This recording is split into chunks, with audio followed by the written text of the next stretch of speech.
Olá pessoal, aqui é o professor Denilson Seixas, bem-vindos ao canal então. Hoje o assunto é Egito Antigo.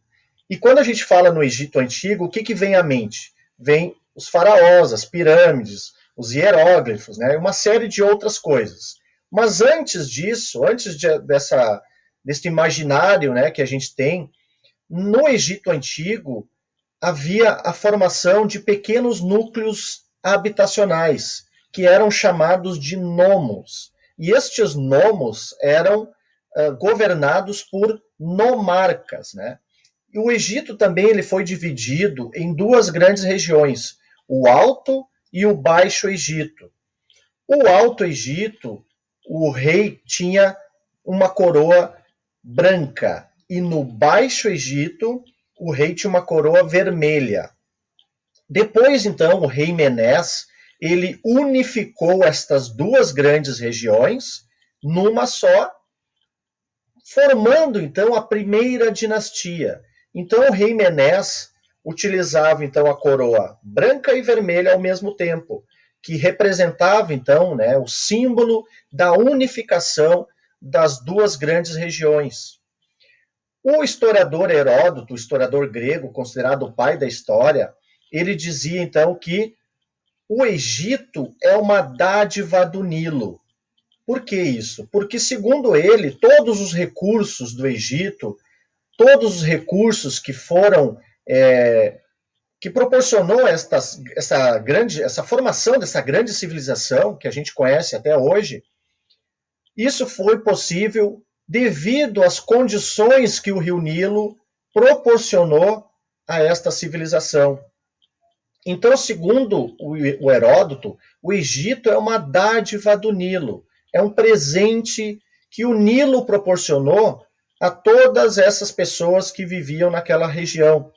Então, o Rio Nilo também era usado, né, para navegação, utilizando a pesca, utilizando os recursos, inclusive o papiro, que era uma espécie de papel que eles utilizavam na época, utilizavam então a partir de uma planta que ficava em torno do rio, que era então descascado, né, e depois era cortado em tiras, fazia o trançado disso, depois fazia uma prensa, né, fazia um prensado deste material, que era trançado, e se formava então o papiro que foi utilizado na escrita do Egito, né? Lembrando que a escrita do Egito a principal escrita, né, eram os hieróglifos, né? Havia outra escrita também que era a escrita demótica, tá?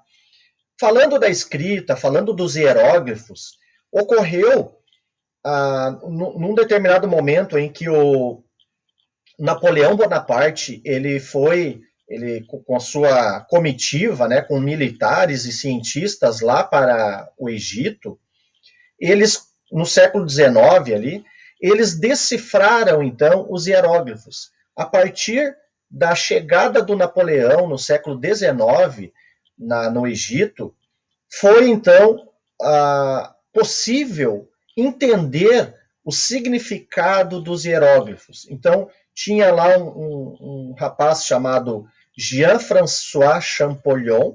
Então, ele começou a decifrar os hieróglifos. Eles encontraram uma pedra com inscrições em demótico, hieróglifo e grego, e essa pedra, chamada Pedra da Roseta, foi fundamental, então, para se decifrar, né, os hieróglifos. E o Jean-François Champollion, então, começou a decifrar, e tudo que tinha, então, no Egito, começou a ser... começaram a conhecer aquilo que estava escrito nas pirâmides, nas paredes dos templos, dos palácios, né? Então, isso é bem significativo a importância, né, da ida, né? Apesar de ser uma comitiva militar com a ideia de tomar posse, né, da região, houve essa questão da atividade do Jean-François Champollion, que foi importante, então, para que a gente pudesse, então, também compreender, né, a história do Egito Antigo. Bom, o Egito Antigo, então, eles acreditavam em vários deuses, eram politeístas, e utilizavam então uma ideia de que os deuses eram uma mistura de ser humano com animal. Então a gente diz que os deuses eram antropozoomórficos, ou seja, forma humana e animal, né?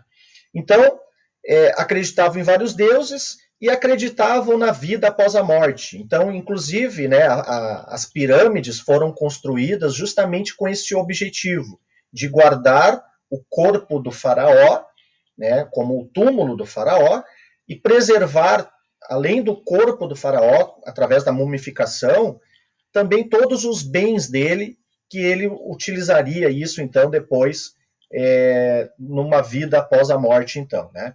Então, isso é bem importante.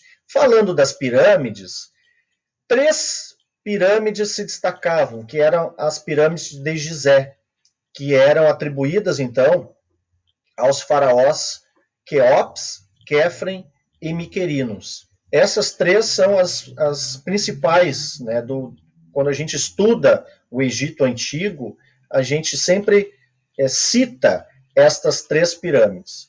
Falando também da religião, houve uma tentativa de implementar uma crença num único Deus, que foi através do faraó Amenófis IV.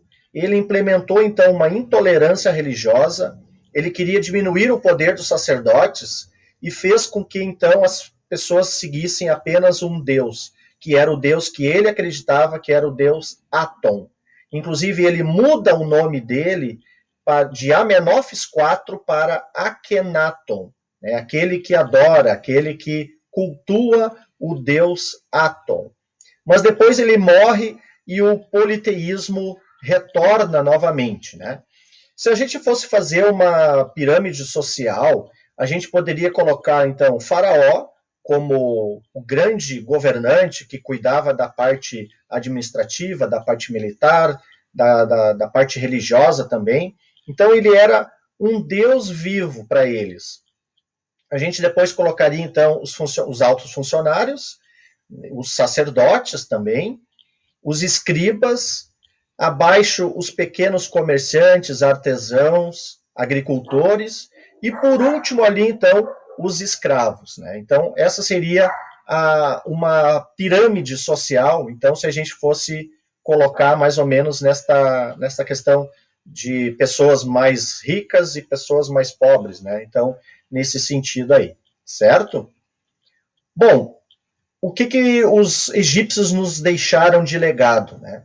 Eles tinham conhecimento da astronomia, conhecimento da medicina, inclusive a própria mumificação, né? Porque eles retiravam órgãos do corpo humano, deixavam somente o coração, e mexendo então com o corpo humano, com o interior, com os órgãos, eles começaram a conhecer partes do corpo humano, e isso ajudou então na questão da medicina. Também sabiam muito da matemática, engenharia, então eram pessoas com conhecimento bem expressivo para a época.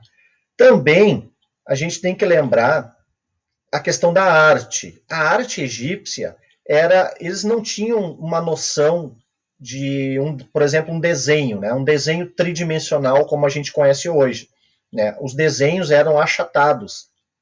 Então, se eles fossem desenhar uma pessoa, né? O rosto dessa pessoa ficaria de perfil, os olhos de frente, o tórax e o abdômen também de frente, e os braços e as pernas ficavam abertos de lado para dar a sensação de movimento. E o faraó, ele era representado com uma proporção bem maior do que as outras pessoas, do que os súditos. Então, os súditos eram retratados, né, bem pequenininhos, e o faraó, se fosse colocado ao lado, com uma dimensão bem maior para representar, então, o seu poder, certo? Então, era isso por hoje, uma base aí do Egito Antigo, mais ou menos aquilo que a gente tem estudado como uma espécie de uma revisão, então, sobre o Egito Antigo, certo? Muito obrigado pela atenção Um grande abraço para vocês e até o próximo vídeo, então.